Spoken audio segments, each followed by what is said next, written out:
Memphis Grizzlies have made it known to everybody that Mike Conley and Marc Gasol are on the trade block. I think they just want to blow it up and try to find a different avenue to expand their team and I guess usher the new brand of basketball instead of grinding it out. They want to be more fluent and get some young pieces and build through the draft and things of that nature and get some young guys via trade.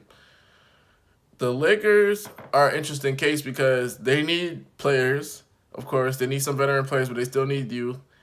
And they need stars to pair with LeBron. Now, out of the two players, people ask, who should you go after? Mike Conley, Marc Gasol, or both?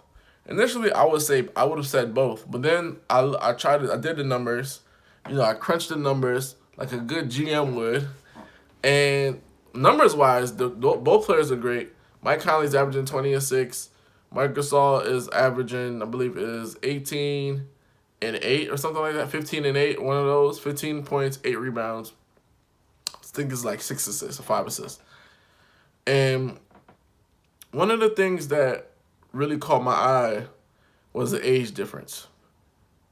And that is the determining factor because what you want to do is you want to set up the team to be good even after LeBron is gone. So you want to get another young star to come play with LeBron and some veteran players, but not too old to come play with LeBron as well. That being said, Marc Gasol is 33 years old. LeBron James, he's 34 years old.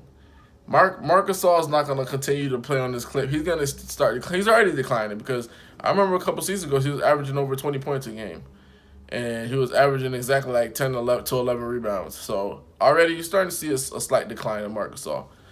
So Marc Gasol to me is out just for the fact that you already have a aged veteran as your star focal point. You want to bring in somebody like Mike Conley, 31 years old. He still has 4 good seasons. If they're able to get a Jimmy Butler, Kawhi Leonard, whoever is on the free agent market to come play with LeBron and Mike Conley, that's a trio, that's a deadly combination. Mike Conley could play defense. He could handle the ball. He's a great assist man. He averaged 6 assists already. He probably averaged more playing with LeBron and playing with guys that could, make some shots like in Josh Hart. I think if you really want to get technical, Ingram has become a better shot maker as well. You saw that in the Houston game. So overall, if you want looking out the two, you really want to go after Mike Conley. He can shoot the three. He doesn't have a high percentage this season, but trust me, he's a 37 to 40% 3-point shooter. He's a lefty, which is trouble for people. And that just adds he could drive to the basket, he could defend guys. I mean, he's a good point guard. He's a good point guard. He could take some weight off of LeBron. He could knock down some open shots, ladies and gentlemen. And that's what the Lakers need. So they need to definitely get him. Now, if I were the Lakers, what I would try to do is try to work a 3-team deal where Gasol goes somewhere else, Lakers get Conley, Grizzlies get like a draft pick and a player, and the Lakers possibly, they could get another player that could come in with Conley. A player that's like a utility player, like a Trevor Ariza. Not to say that they would get Trevor. Trevor went to the Wizards, but like a Trevor Ariza type, a Andre Iguodala type, a player that he could come in and he could be like a Swiss Army knife to pair with them and LeBron for this season. When he comes back from his groin injury, you have Conley. You have like I'll put Trevor Ariza in there as an example, but a player that could knock down an open shot here and there.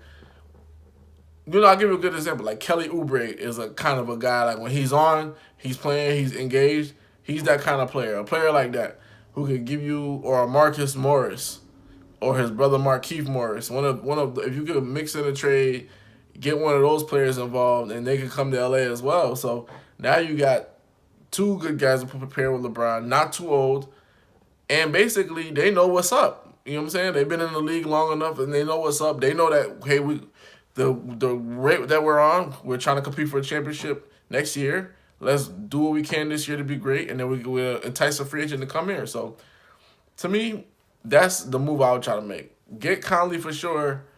Try to trade Gasol, get another piece from a third team, and keep all your youth and your draft picks or whatever the case is. If you can't do both, and worst comes to worst, I guess you could say trade Lonzo Ball if you want or whatever. But they already staked him as the future of the team. that'd be really bad for them to renege on that promise. But then you don't want to give up all your draft picks or anything like that either. So it's a fine line the Lakers have to walk. But a lot of teams have to walk that because it's not just the Lakers that are interested. A lot of teams are interested in Mike Conley and Marc Gasol for good measure. But if I'm the Lakers, I go after Mike Conley because he's young, he's experienced, and he gives the Lakers what they need. Somebody to run the show other than LeBron who can shoot the basketball, knock down open shots, and who can distribute just as good as LeBron, just as good as Rondo. And what's great about that is when Rondo comes back, you can put Conley at the 2, LeBron at the 3, and you have basically two point guards running the show with 3 point guards. Because now we haven't seen that 3 point guards really running the show. So because LeBron's like a de facto point guard, point forward. So that's gonna be interesting. Let me know what you think in the comments below. Hoops Junction, where hoops meets hoopla. Like, comment, subscribe.